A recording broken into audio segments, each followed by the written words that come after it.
Hər vaxtınız xeyir, kanalımıza xoş gəldiniz.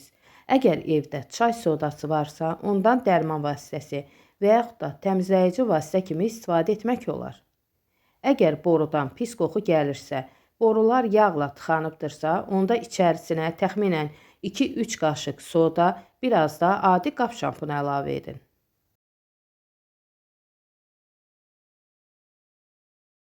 Üzərindən təxminən 1 stəkan da sirkə əlavə etdikdən sonra 10-15 dəqiqə saxlayın.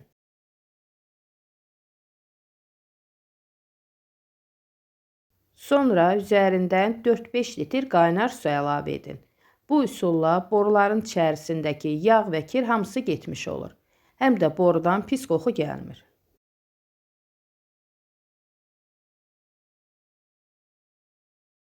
Kafellərin üzərin birləşmə yerlərini ağartmaq üçün rahat üsul var. Bahalı vasitələrə ehtiyac yoxdur. Saralmış hissələrə biraz soda səpirəm.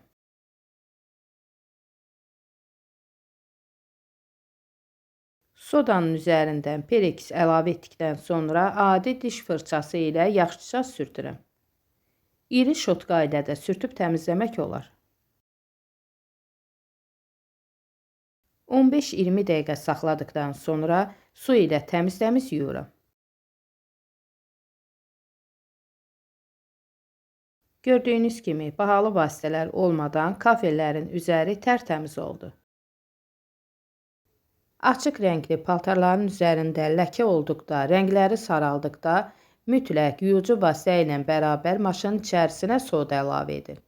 Təxminən 2 yemək qaşığı soda əlavə etdikdən sonra üzərinə yuyucu vasitəni əlavə edirəm. Bu üsulla paltarları yuduqda yuyucu vasitənin təsir gücü soda artırır. Həm paltarlar ağarmış olur, həm də üzərində ləkəsi qalmır. Fincanların, stəkanların içərisi saraldıqda soda əlavə edib nəm süngərlə sürtün. Tərtəmiz olacaq.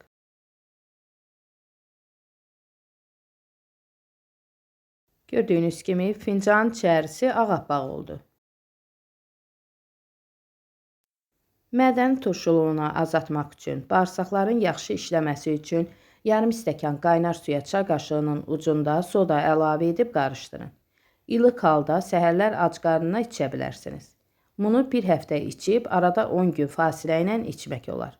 Qeyd edim ki, bu cür sodalı su ilə bərk öskürək olduqda, qıcıqlandırıcı öskürək hallarında inqalyasiya da etmək olar. Çox faydalıdır.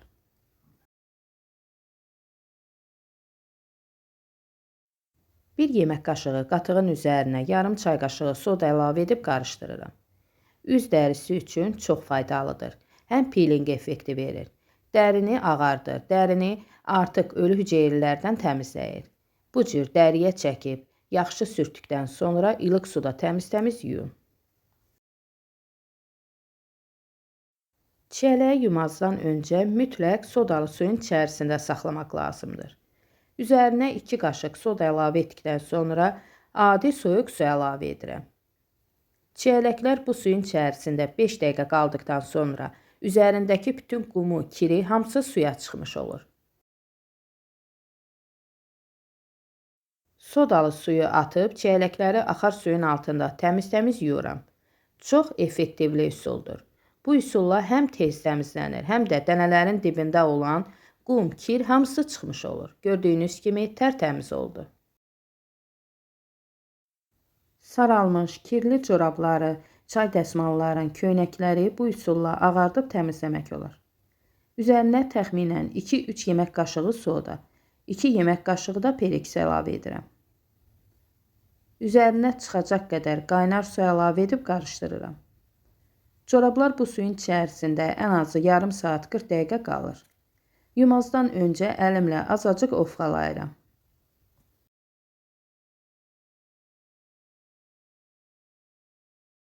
Əgər evdə yuyucu vasitə bitibdirsə, bu üsulu sınaya bilərsiniz. Yəni, yuyucu vasitə olmadan da paltarları yumaq olar. Axar suda təmiz-təmiz yuyuram.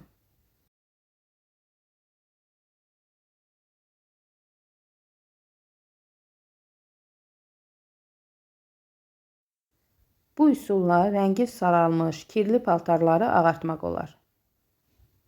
Görürsünüz, corablar adi, bahalı vasitələr olmadan tərtəmiz oldu. Çox gözəl üsuldur, sınamağa dəyər. Evdə paraşok olmadıqda paltar yuyan maşının içərisinə 2-3 qaşıq soda əlavə edib paltarları maşında da yumaq olar.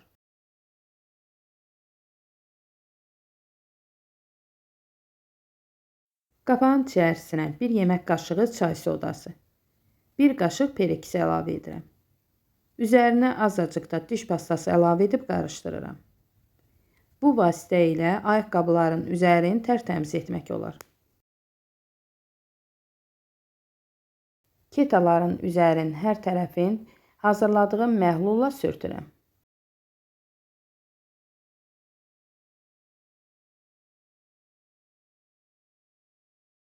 (4-5 dəqiqə saxladıqdan sonra üzərini bu qaydada yuyuram.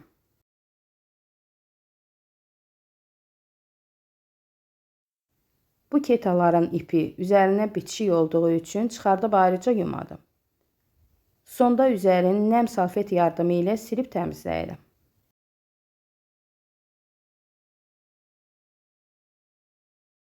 Gördüyünüz kimi adi soda diş pastasının köməyi ilə ketalar tərtəmiz oldu.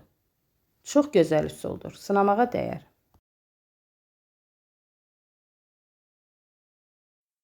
Samavarın üzərində soda ilə asanlıqla təmizləmək olar.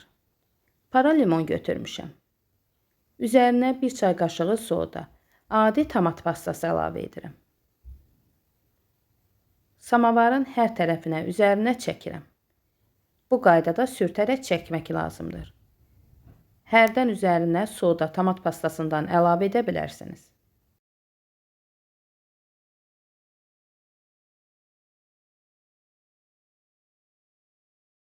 Turşuların təsiri nəticəsində soda aktivləşərək samavarı təmizləyir.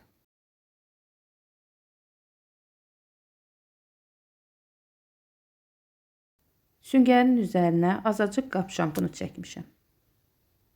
Qab şampunu ilə də bu cür sürtdükdən sonra axar suda təmiz yuyacam.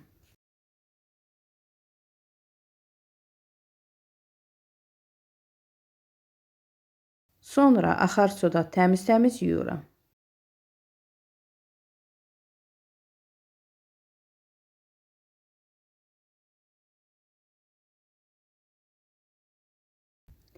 Gördüyünüz kimi samavarın üzəri tərtəmiz oldu. Çox gözəl üsuldur. Hər kəsə bu üsulları mütləq sınamağı tövsiyə edirəm. Gördüyünüz kimi bahalı vasitələr olmadan da evdə asanlıqla təmizlik etmək olar. Videom sizlər üçün faydalı oldusa bəyənməyi unutmayın.